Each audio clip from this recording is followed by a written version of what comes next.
다른 단원에 비해 좀 무거워. 경제 같은 경우 자 다른 단원들은 한 단원에 챕터가 3개씩 구성되거든. 몇 개라고? 3개. 근데 경제는 챕터가 4개야. 몇 개라고? 4개. 좀 무거워. 그래서 일단 한번 볼게. 경제는 1챕터 이렇게 나올 거야. 자본주의 전개 과정. 다시 뭐라고? 자본주의 전개 과정. 자, 이름 따라 읽어봐. 자, 상업 자본주의, 산업 자본주의, 수정 자본주의, 신자유주의. 이 4개의 사상과 관련된 큰 박스 하나가 만들어질 거야. 오케이? 그리고 여기서 시험 문제 한 문제에서 2문제야 보통. 오케이? 근데 요거 하고 나서 1챕터에 두 번째 뭐가 들어가냐면 합리적 선택이라는 게 들어가. 뭐가 들어간다고? 근데 이것도 내용이 생뚱맞아. 왜냐면 이 뒤에 이 챕터에 몇 챕터라고? 이 챕터에 자 시장의 한계와 시장 참여자들의 역할이라는 파트가 들어가거든. 자, 이름이 뭐라고요?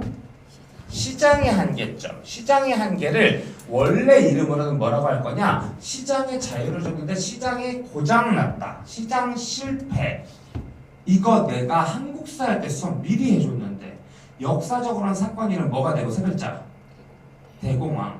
대공황을 내가 사회에서는 뭐라고 할 거라 그랬어? 시장 실패. 그 시장이 실패한 원인이 뭐야? 저거야. 우리는 원인 배울 거야. 그래서 여기서 봐봐. 선생님은 자본주의 전개과정 먼저 나가고 이걸 한 다음에 시장의 한계점을 같이 연결할 거야. 오케이? 그럼 여기서 다시 시장 참여자. 이거 니네 이미 중학교 때 배웠어. 볼래? 자, 경제 3주체 말해봐. 우리나라 경제는 딱 이 3가지 주체 속에서 움직일 거야. 첫 번째, 정, 부. 그럼 나머지가 나와야 돼. 기, 가, 개. 근데 봐봐. 정부와 기업은 괜찮아. 근데 가게는 크게 2가지 역할로 나타날 거야. 몇 가지? 2가지. 물건을 사거나 소비자. 뭐라고? 파는 건 기업이야. 자, 사거나 뭐라고? 소비자. 만들려고 일하러 가거나 노동자. 그래서 시장 참여자 역할이 4개로 배우는 거야. 정부의 역할, 기업의 역할, 소비자의 역할, 노동자의 역할. 이렇게 배울 거야. Understand? 자, 그중 지금은 나랑은 정부 역할만 배울 거야. 여기까지 올게. 일단 이렇게. 다음 3챕터는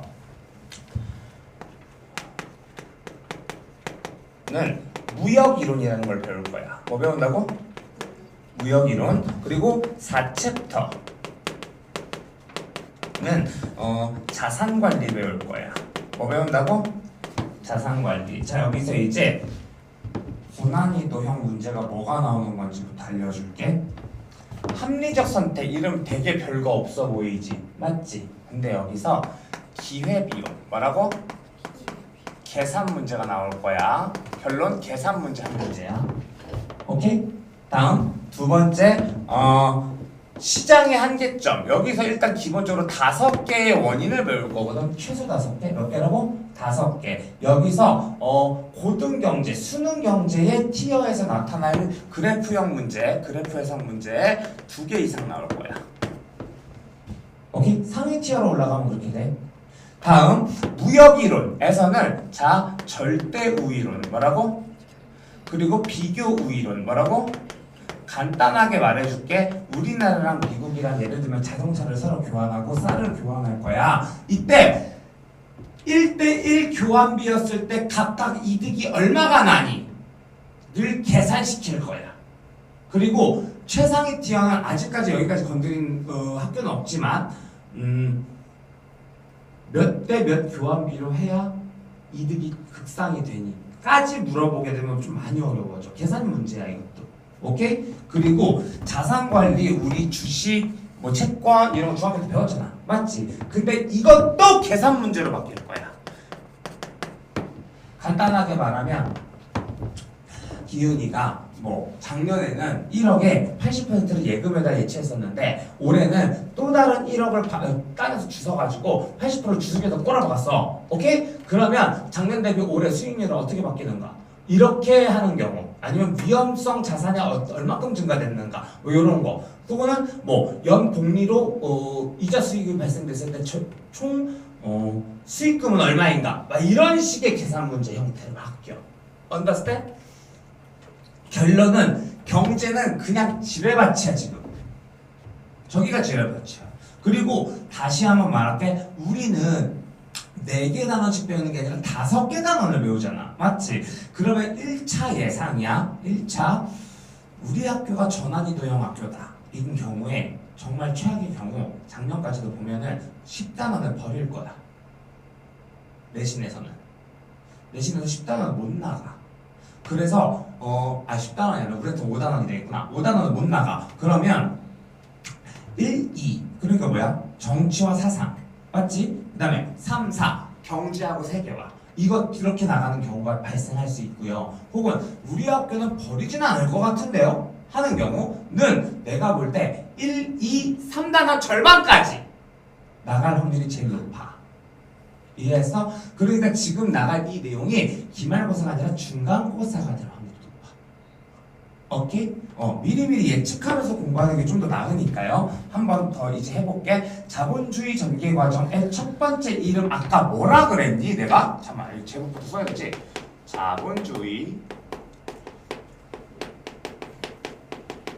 전개 과정 첫 번째 이름 뭐라 그랬어? 상업 자본주의 뭐라고요? 상업자본주의. 그리고 출현 배경 뭐라고? 이거 왜 나타났어?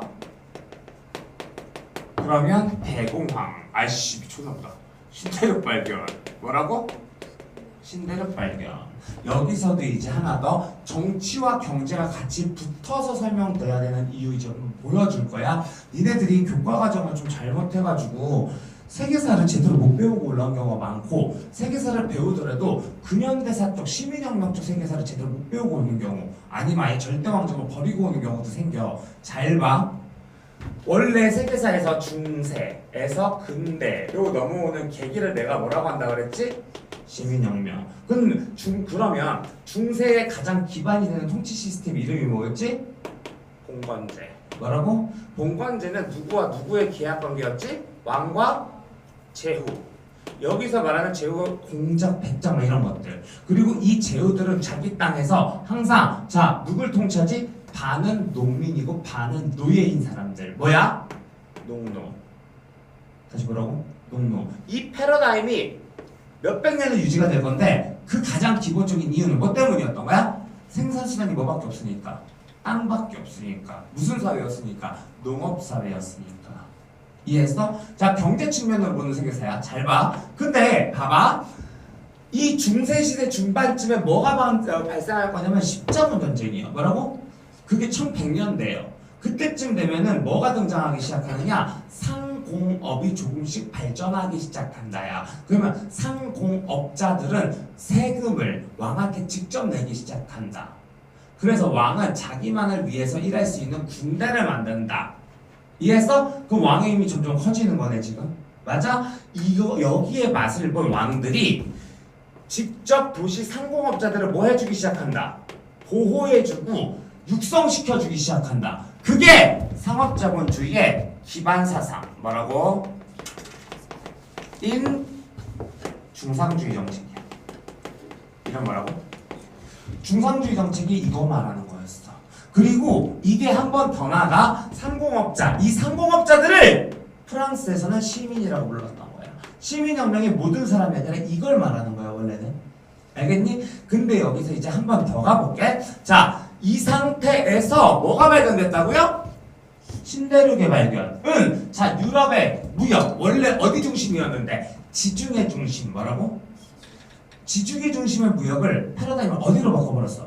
대서양 중심의 무역이요. 그래서 유럽과 아메리카와 아프리카를 잇는 무역 축이 발생하고 무역의 규모는 엄청나게 커지며 그러니까 왕이 시민들한테 받는 세금은 많아지고 그러면 결론 왕의 힘은 커진다. 이 과정을 프랑스사로 설명해 줄게. 자, 루이 11세, 루이 12세, 루이 13세. 그러면 절정을 찍는 루이 14세. 그러면 절대왕정이야. 다시 뭐라고? 그게 절대왕정이야. 그리고 나서 베르사유 궁전 지은 거야. 이쯤 되면 귀족들의 힘은 바닥이야 이제. 왕의 힘이 커. 여기까지 됐어? 그러니까 이제는 즐겨야지. 루이 15세, 루이 16세. 파티하다가 나라 말아쳐먹는 거. 이해했어? 그러면 14, 15, 16 묶이면서 이제 뭐가 일어났어? 시민혁명. 요렇게요. 이해했어? 이게 경제가 정치를 움직이는 방법이에요. 오케이? 둘은 뗄래야 뗄 수가 없어. 같이 가는 거야. 여기서 이제 하나. 그러면 상업자본주의는 언제 만들어졌고? 신대륙 발견. 이게 언젠데? 1492년. 언제라고? 다시 내가 여기서도 숫자 3개 알려줄게. 잘 외워. 1392. 뭐야?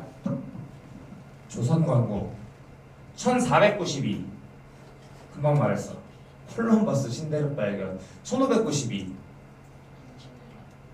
임진왜란. 그러면 콜럼버스가 신대륙을 발견해서 우리나라에 임진왜란이 일어났다. 오야 X야? 오야. 이게 경제력 있는 한국사야. 볼래? 자, 콜럼버스가 신대륙을 발견했어. 맞지? 그래서 에스파냐 포르투갈은 뭐해? 대항해 시대. 계속 항해를 하기 시작해. 맞아? 그러면 어느 순간 에스파냐 포르투갈의 배가 어디로 들어가게 되고? 일본. 그러면 일본에 뭐가 전래될 거고? 조총. 그럼 그 조총 들고 어디로 올 거야? 임진왜란. 이해했어? 다시 1492년이야 지금. 알겠어? 이게 그 다음 뭐로 적게 될 거라고? 산업 자본주의. 이런 뭐라고? 산업자본주의. 산업자본주의는 출현 배경 신대륙에서 이제 다시 이제 뭐가 되겠어? 산업혁명. 뭐라고? 산업혁명. 다음 기반사상을. 자, 이제는 학자 이름하고 같이 갈 거야. 애덤 스미스. 뭐라고? 자, 자유방임주의. 뭐라고? 됐어? 자, 여기서 하나 더 이제 주요 주장. 이 자유방임주의는 너희들 이건 배웠어. 수요 공급 곡선 배웠어 안 배웠어? 자, 다시 가격이 움직이면, 자 다시 가격이 오르면 수요는 어떻게 움직이고 공급은 어떻게 움직인다. 반대로 가격이 떨어지면 수요는 어떻게 움직이고 공급은 어떻게 움직인다. 이거 배웠잖아. 맞아? 그래서 가격의 움직임에 의해서 수요와 공급은 알아서 조절될 것이다. 이는 보이지 않는 손에 의한 움직임이다. 맞아? 그러니까 함부로 건드리지 말아라. 맞아 아니야? 맞지? 그게 첫 번째 주장 뭐가 되는 거야? 정부의 시장 개입 반대. 맞아요? 그럼 마찬가지 두 번째 하나만 더 물어볼게. 이 애덤 스미스가 쓴 책 이름이 뭐게? 국부론. 뭐라고요? 국부론. 내용은 간단해. 국가가 부자가 되려면 국가의 물자가 늘어나야 된다. 뭐가 늘어나야 된다고? 물자. 뭐가 늘어난다고? 물자. 그럼 다시 물어볼게. 자, 물자가 늘어나는 건 공급이 늘어야 되는 거야? 수요가 늘어야 되는 거야? 공급이요. 뭐라고? 공급이요. 그럼 다시 지금 애덤 스미스의 국부론, 애덤 스미스의 자유방임주의는 공급만 고려했어? 수요도 고려했어? 다시 국가가 부자가 되려면 물자가 늘어야 한다. 뭐야? 이건 공급만 고려한 거예요. 뭐라고?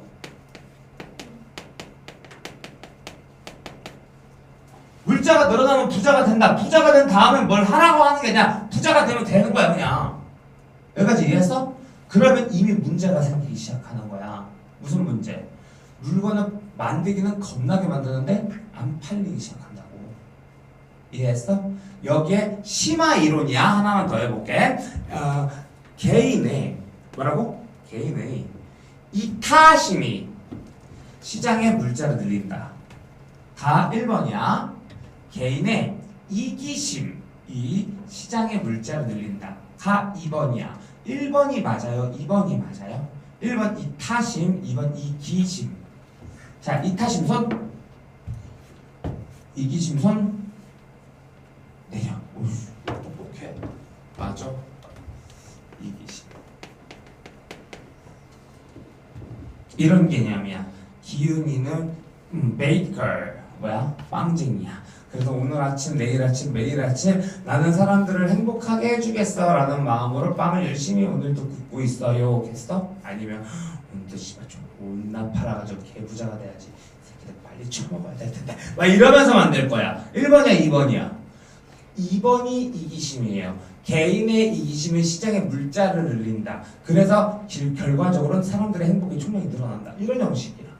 뭔지 이해했어? 이게 애덤 스미스야. 근데 중요한 건 부작용. 뭐라고? 이 부작용을 자 2단계로 설명해. 몇 단계라고? 2단계. 첫 번째 1단계 부작용은 내가 가로 열고 쓸 거야. 독점 자본주의. 뭐라고? 두 가지의 추령이야. 첫 번째, 지금 잘 봐. 경제에서 자유방임주의였고, 맞지? 그래서 경제에서 산업자본주의였고, 맞지? 근데 이게 산업혁명이 있다는 얘기는 무슨 혁명도 같이 왔다는 얘기야, 이거 지금? 시민혁명이요. 시민혁명에서 개인의 자유가 중요해서 평등이 중요해서 자유요. 그러면 국가는 그 어떠한 경우에도 개인에게 지금 간섭해 안 해? 강제 안 해요. 이해했어? 그럼 무슨 일이 발생하느냐? 자, 하루 18시간이라고 두 끼 먹을 돈 벌어요. 쉽게 말할 때 최저임금제 같은 게 없으니까요. 이해했어? 그러다가 기훈이 같은 애들이 꼭 기어올라요. 하루 두 끼는 너무 적어요. 사장님 나 배고파 막 이래요. 막 짱하게. 그럼 어떻게 해버려? 너 꺼져. 그리고 잘라버려요. 왜? 밖에 나가면 그렇게라도 일할 사람 뒤지게 많거든 지금. 무슨 말인지 이해했어? 그럼 결론 지금 사람들이 물건을 살 돈이 있어요? 없어요? 돈은 없어. 근데 뭐만 고려했다 그래서? 공급만 고려. 그럼 물건이 계속 쌓여나가. 근데 그 상태에서 얘도 같이 물려. 이거 이름 뭐였어? 중상주의. 상업을 보유한댔지. 이게 뭘로 이어지냐면 영국이 프랑스한테 수출은 겁나게 하는데 수입은 안 해. 반대의 상황도 마찬가지야. 그러면 영국과 프랑스 간의 무역이 되니 안 되니? 안 돼. 그럼 국가 내부에서도 안 팔려. 외부에서도 안 팔려. 어떻게 해야 되니? 강제로 팔아야지.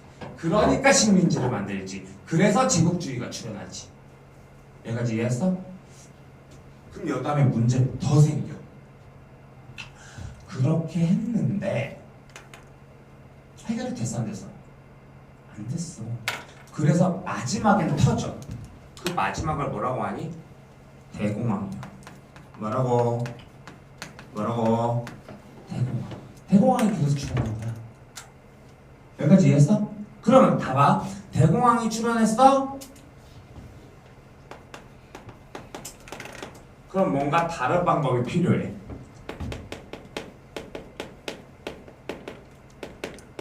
그 다른 방법을 뭐라고 했다고? 수정자본주의. 뭐라고 했다고? 자본주의에 수정을 가한다. 왜냐면 이게 하나 더 있어. 산업자본주의는 아예 간섭하지 않는다였죠. 맞아? 맞아? 자, 그 반대로 이러한 체제 자체가 잘못됐다. 새로운 체제를 만들어야 된다. 그럼 뭐가 출현해? 사회주의. 사회주의는 모든 경제 문제를 누가 다 해결하기로 했어? 정부. 그럼 이게 뭐였어? 계획경제체제. 맞아? 그러면 자본주의는 계획경제체로 가면 돼 안 돼? 절대 안 되는 상황이야. 맞지? 근데 갔어 안 갔어? 섞었어. 갔어. 그러니까 자본주의 수정이 일어났다. 그럼 여기서는 학자 이름 케인즈. 누구라고? 케인즈라는 아저씨였어. 그리고 케인즈의 이론은 유효한 수요를 만들어야 한다 라는 이론이었어. 이름이 뭐라고? 유효수요 이론. 다시 뭐라고? 유효수요 이론. 여기까지 오케이? 그리고 이 유효한 수요를 만들자가 어떻게 만들자였냐면 이거 거꾸로 가면 돼. 정부가 시장에 개입하자야. 근데 어떤 방식으로 하냐면 수요를 만들기 위해서는 돈이 필요하잖아. 그래서 대규모 공공 사업을 벌려서 일자리를 인위적으로 만들자. 그 공공사업이 댐 사업이야. 무슨 사업이라고? 댐 사업. 그래서 예를 들면 연간 3만 명을 고용했어. 그럼 그 3만 명은 월급을 받을 거야. 그 월급으로 물건을 사겠지? 그럼 그 물건이 팔린 만큼 재고량이 떨어지니까 기업은 살아나겠지? 그 기업은 고용을 다시 하겠지. 이런 식으로 살리자는 거야 지금. 이해했어? 여기 마찬가지. 자 봐봐. 독점 자본주의 첫 번째 앞에 이름이 뭐야? 독점. 뭐라고? 독점. 독점이라는 단어 자체의 뜻이 뭐였어? 봐봐. 얘들아! 우리나라의 스마트폰 나 혼자 팔 거야. 여기서 나밖에 안 팔아. 알겠지? 그러면 이게 독점이야. 맞아? 그러면 자 스마트폰 하나 100만 원이라고 쳐. 얼마라고? 100만 원. 근데 기훈이가 나한테 와서 스마트폰 주세요. 했어. 내가 뭐라고 할 거야? 싫어. 너 재수없어. 너 귀엽게 생겼어. 꺼져. 안 줘. 안 팔아. 그러면 넌 스마트폰 없이 살아야 돼. 그렇게 할래? 아니면 살래? 어떻게든 사는 방법은 하나밖에 없어. 뭐밖에 없어? 돈 더 드릴게요. 맞아? 그러면 내가 얼마? 5천만 원. 없으면 사지 마. 스마트폰 없으면 지금 현재 어때? 그 어떤 업무도 할 수가 없어요. 점점 더 심해질 거야. 맞아? 그럼 봐봐. 100만 원은 나한테 오고 4,900만 원은 다른 시장으로 흩어졌었어야 돼 지금. 맞지? 근데 그 4,900만 원이 다 내 지갑에 있어. 근데 이게 전 국민께 다 얼만큼의 왜곡이 생겼겠니? 그리고 나 혼자서 그 돈을 다 끌어안고 있는데 내가 아무리 사치를 하고 돈을 써봤자 한도가 얼마 안 돼. 시장에 흐르는 돈은. 맞지? 그럼 돈의 유통량은 적어지겠지. 맞아? 그게 독점 자본주의 독점이야. 뭔지 이해했어? 그러면 이런 독점 상황이 있으면 돼? 안 돼? 안 되겠지? 그러면 독점 상황이 있으면 절대 안 될 만한 산업들은 누가 독점하는 게 낫겠어? 국가가요. 그래서 그걸 공기업이라고 해요. 뭐라고? 공기업의 운영. 봐봐. 가장 쉬운 거야. 지금 이거 우리 쓰고 있는 거 이거 뭐야? 국가가 지금 팔고 있는 거 이거 뭘까? 니네 그냥 보여요. 뭘까? 전기요.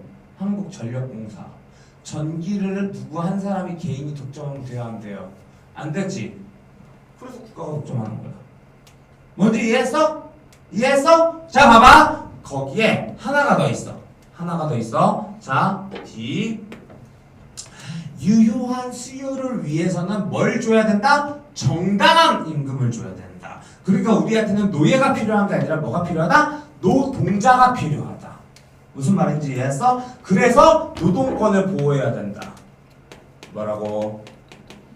자 근데 이게 시기도 비슷해. 봐봐. 자면 안 돼! 깨워야지. 학생이 자고 있는데 지금 가만히 있으면 안 되지. 자 잘 봐. 요 시기 근처에 인권도 발달했어. 아까 주관 테스트 1번에 있었어. 최소한 인간답게 살 권리, 약자를 국가가 나서서 보호한다. 그 권리 이름이 뭐더라? 사회권.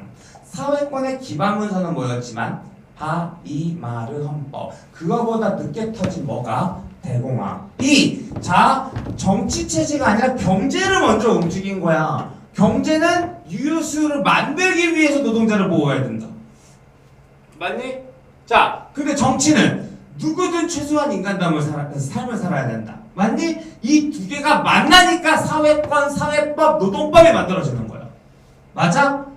이해했어? 그래서 이거 배우는 파트는 지금 경제 파트야. 근데 이거 관련된 지문은 갑자기 정치 관련된 거, 법 관련된 게 갑자기 튀어나와서 얘랑 매칭이 돼버리면 그게 통합사회 형식 문제야. 이해했어? 그거 지금 설명하고 있는 거야. 그러면 이렇게 열심히 했어. 경제 다 살렸어. 근데 고장 났어 안 났어? 고장 났어. 그 고장 났던 사건 이름을 자 오일 쇼크. 다시 뭐라고요? 오일 쇼크 혹은 석유 파동. 뭐라고? 석유 파동이라고 할 거야. 근데 이것도 좀 어려워. 잠깐만. 오일 쇼크. 잘 봐. 이게 미안한데 지금 좀 쉬었어야 되는 게 맞는데 지금 주변에서 끊기가 좀 힘들어서요. 조금 하고 나서 쉴게요. 조금만 버텨요. 알겠지? 죽어가네 진짜. 좀만 버텨. 할 수 있지? 자, 잘 봐. 너네 이거는 배웠어. 실업률 뭐라고?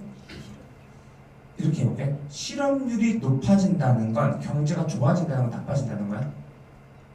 나빠진다. 그러면 실업률이 낮아진다는 건 경제가 좋아지는 거야, 나빠지는 거야? 좋아진다. 그럼 이제 이걸 가지고 다시 해볼게. 실업률이 낮아지면 물가는 상승에 떨어져.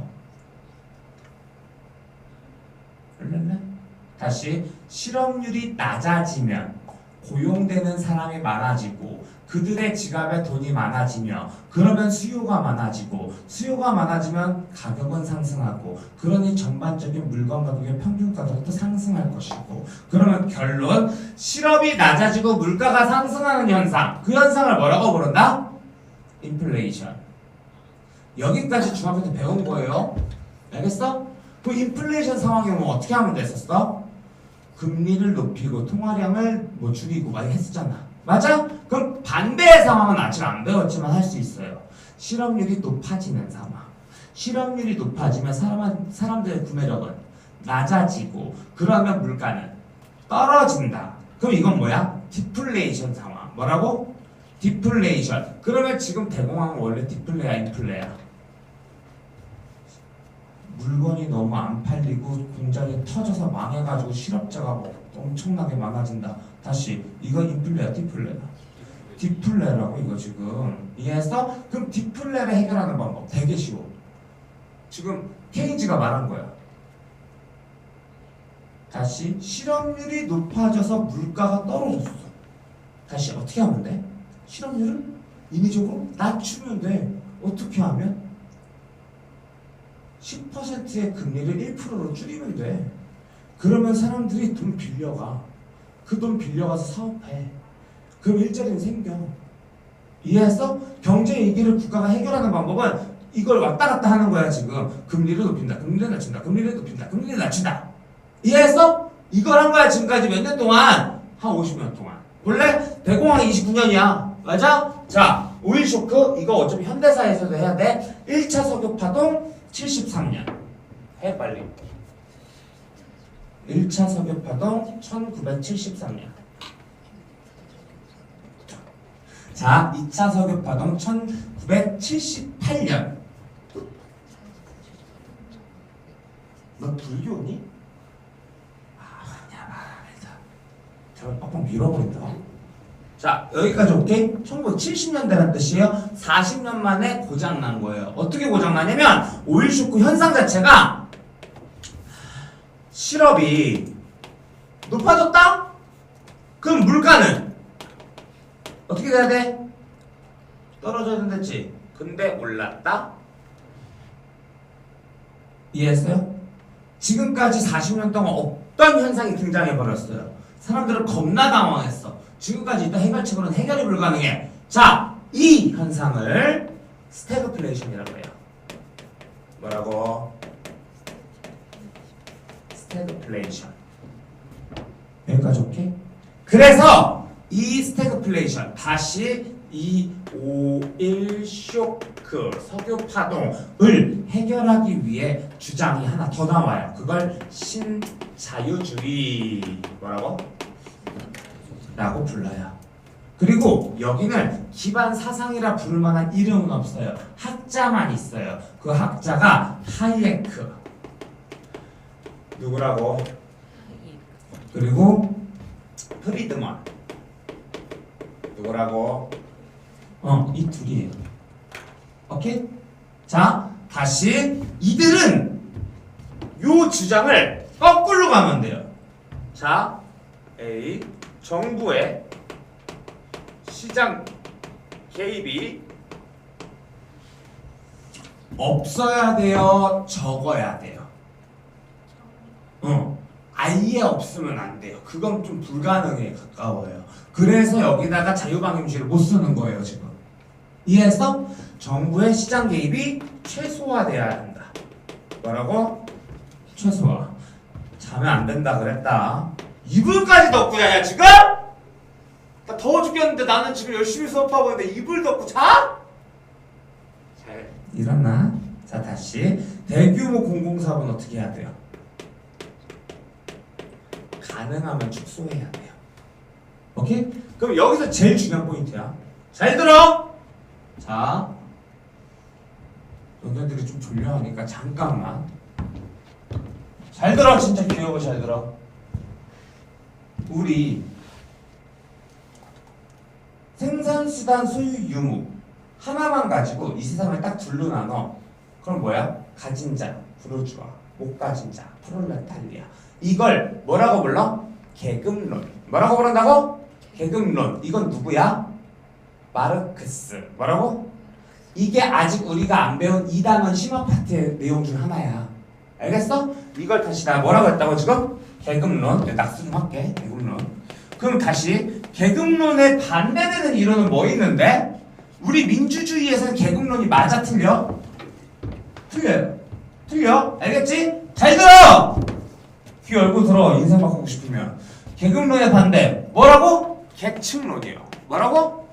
계층론이요. 계층론은 간단해. 막스 베버라는 아저씨야. 누구라고? 막스 베버. 막스 베버가 마르크스한테 이 또라이 새끼야. 니 이걸 다 틀렸어. 병신아. 이렇게 얘기하는 거야 지금. 오케이? 근데 봐봐. 마르크스는 생산수단 소유 유무 하나로 세상을 둘로 나눴지. 근데 막스 베버는 부, 명예, 권력 등 여러 가지 요소를 통해서 세상을 셋으로 나눈다야. 몇 개로 나눈다고? 셋으로 나눈다. 하나는 상층, 하나는 중층, 하나는 하층. 이렇게 상중하 계층으로 나뉘어 있을 뿐이다. 이게 민주주의가 밀고 있는 계층론이야. 이해했어? 내가 여기서 물어볼게. 선생님, 저희 집은 상류층입니다. 손 들어. 자, 다시. 선생님, 저희 집은 쫄딱만 있습니다. 저희 집은 하층이 맞습니다. 손 들어. 봐봐. 보통 민주주의가 발달할수록 사람들한테 이렇게 물어보잖아? 그럼 보통은 다 뭐라 그래? 우리 집은 중산층 정도는 되는 것 같아요. 괜찮은 것 같아요. 이렇게 말하거든? 이 중산층이 빵빵해질수록 건강한 사회야. 이제 이해했어? 근데 이 중산층이 흩어지는 사회, 위나 아래로만 내려가는 사회, 그럼 뭐가 돼? 양극화. 그걸 사회계층 양극화, 불평등 현상 셋 중 하나를 말하는 거야. 그래서 그 원인을 해석할 때 이 이론을 쓰거든? 근데 이거 갑자기 내가 말한 이유야? 잘 들어? 그러면 자, 물어볼게. 공부하기 너무 싫어서 공부 중간에 때려치고 고등학교도 안 나왔어 그냥. 우리 상혁이는 대신 짜장면 팔아서 5천억 벌었어. 제 상류층이야 중류층이야 하류층이야? 상층. 요소는 뭐 하나 있어 지금. 자, 봐봐. 짜장면 팔았어. 부 5천억. 부자 맞아 아니야? 맞지? 자, 명예. 뭐 우리나라 짜장면의 1인자야? 명예로? 애매하지? 자, 권력. 짜장면의 권력이 있어? 너한테는 안 팔아 이 새끼야. 이게 권력이야? 봐봐. 애매하지? 봐봐. 그럼 다시 물어볼게. 저 셋 중 하나만 있어도 상류층이 될 수 있네? 그럼 내가 하나 물어볼게. 여기 어떤 할머니가 하나 있어. 이 할머니는 찢어지게 가난해. 누가 봐도 기운 옷 막 구데기 같은 옷 입고 있어. 막. 할머니야. 알겠지? 근데 이 할머니 이름은 마더 테레사야. 자, 이분은 상류층이야 하류층이야? 대답을 못한다고? 마더 테레사가 누군지 모르나? 노벨 평화상 수상자이자 우리나라래 전 세계 지금 돌아가셨을 건데 전 세계 가장 최고의 인플루언서라고 보면 돼요. 봉사정신의 아이콘. 극상층이에요. 부도 없고 권력도 없지만 극상의 명예가 있기 때문에 극상층이라고 지금. 이해했어? 그럼 여기서 이제 내가 이걸 지금 말하는 이유. 잘 들어! 다른 거 다 필요 없어. 부모의 사회경제적 배경, 뭐 쟤는 아무것도 필요 없어. 딱 노력 하나만으로. 오케이? 너희들이 노력 하나만으로 부, 명예, 권력을 전부 가질 수 있는 직업 있나요? 저 셋을 다 가질 수 있는 직업. 의사요. 원래 의사 통상적으로 돈 많이 벌어 안 벌어? 벌어. 그럼 부. 맞지? 의사 명예 있어 없어? 나는 아픈 사람을 위해. 있잖아. 권력. 여기서 이제 또 갈리는 거야. 원래 나는 강남의 의느님이 될 거야. 강남의 의느님. 그러면 권력은 좀 약해지지만 명예도 좀 약해지지만 부가 세지겠지. 그럼 반대로 우리 요즘 드라마 같은 거에 막 의학 드라마 많잖아. 대학 교수 막 대학병원 교수 의사 맞지? 그런 거 하면은 돈은 강남 의느님보다 덜 벌어. 하지만 명예와 권력이 세죠. 맞아? 그렇게 해서 예를 들면 서울대학병원 총장 정도 돼봐. 병원장 정도 돼봐. 어때? 됐지? 다 가지지? 맞지? 그걸 뭐만 가지고도 할 수 있어. 뭐만 가지고? 노력! 의대만 가면 되잖아 일단! 맞아 아니야. 그런 형식으로 직업의 레벨을 나누고 있는 거야 지금. 이해했어? 그럼 여기서 또 하나 이제 중요한 거 갑자기 이걸 왜 얘기했는지 보여줄 거야. 잘 봐. 나 의대 못 갔어. 그럼 그 다음 가질 수 있는 직업은 뭐 있는데? 봐봐. 대기업 갈 수 있지. 혹은 은행. 뭐라고? 은행. 기본적으로 월급을 많이 주는 곳이에요 보통. 알겠지? 다음 공무원. 뭐라고? 공무원. 월급은 적지만 직업의 영속성이 있고 뭐 은퇴하고 나서도 죽을 때까지 연금이라는 게 나온다. 안정성이 있다야. 맞지? 그럼 이거 세 개를 다 조합한 직업을 말해봐. 이 세 개의 장점을 다 가지는 직업. 칠판에 답이 있어.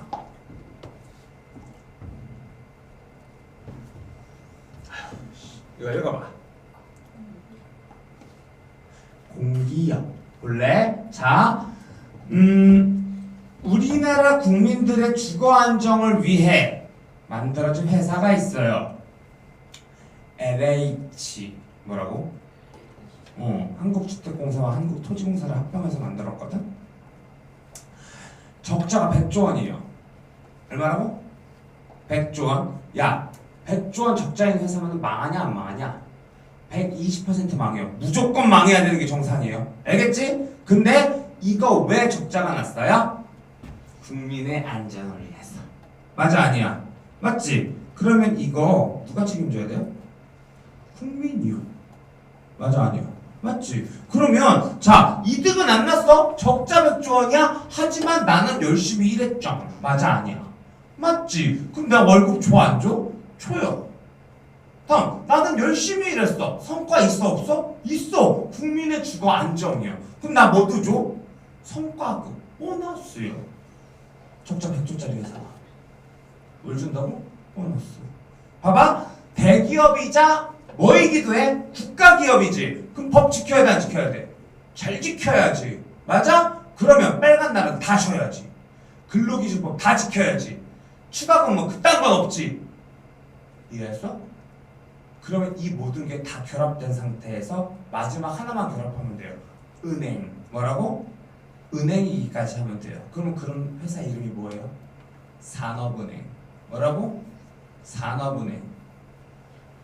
직원 평균 연봉이 1억. 이해했어? 이걸 싹 다 가지면 공기업 최상위 티어 산업은행. 이해했어?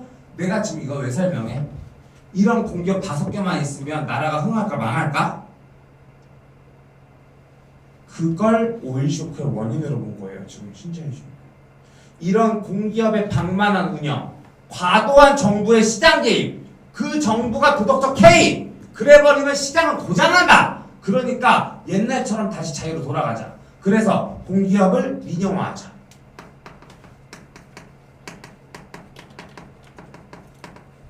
이제 이해했어? 오케이? 자, 공기업 민영화. 그럼 마찬가지. D. 노동자. 봐봐. 노동권을 보호하기 시작하면 최저임금도 주고요. 고용의 안정도 보장하고요. 평생 직장도 보장하고요. 사장님이 함부로 자를 수가 없게 돼요. 그래서 우리 기훈이는 출근하자마자 딱 30분 일하고 31분째부터 핸드폰 켜놓고 인스타에서 이쁜 언니 사진 보면서 누나 안녕 막 이 지랄하고 있어.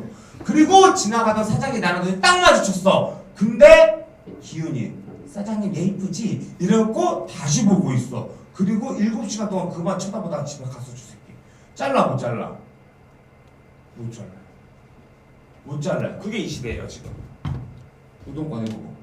결론. 노동권의 보호는 극도의 비효율을 가져갔다. 그러니까 저런 것들은 첫 잘라야 된다. 그러면 노동시장의 유연화. 다시 뭐라고?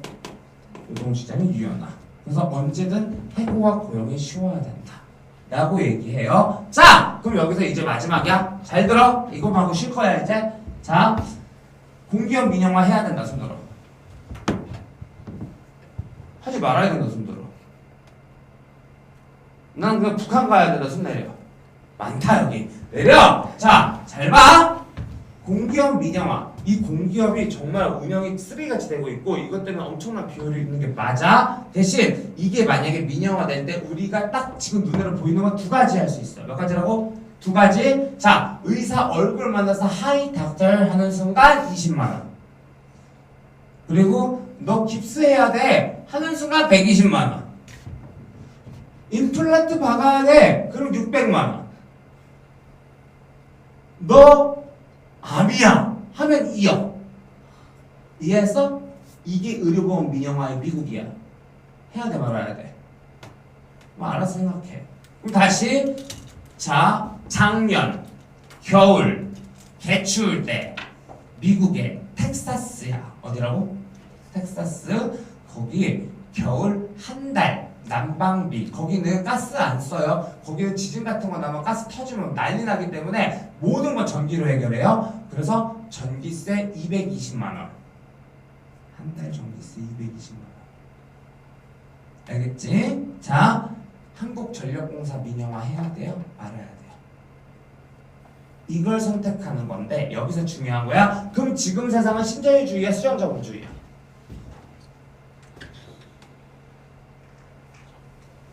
두 개가 공존하는 시대야.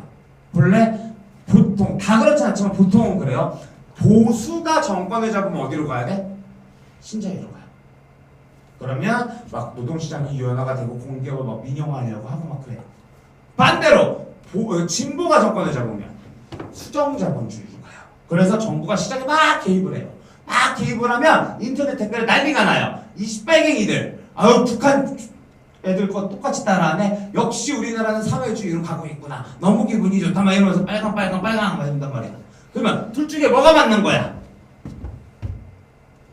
그거 알았으면 내가 좀 재벌됐지. 니들이 맞춰야지. 이렇게 해요. 그럼 여기서도 수행평가예요. 이해했어요? 그러니까 다시 그냥 앉아서 받아 먹으면서 그냥 듣기만 해가지고는 안 돼. 졸려. 생각을 계속 해봐야 돼. 이해했어? 됐어. 자, 여기까지 하고 10분 쉴게. 아니 15분 쉴게 니네.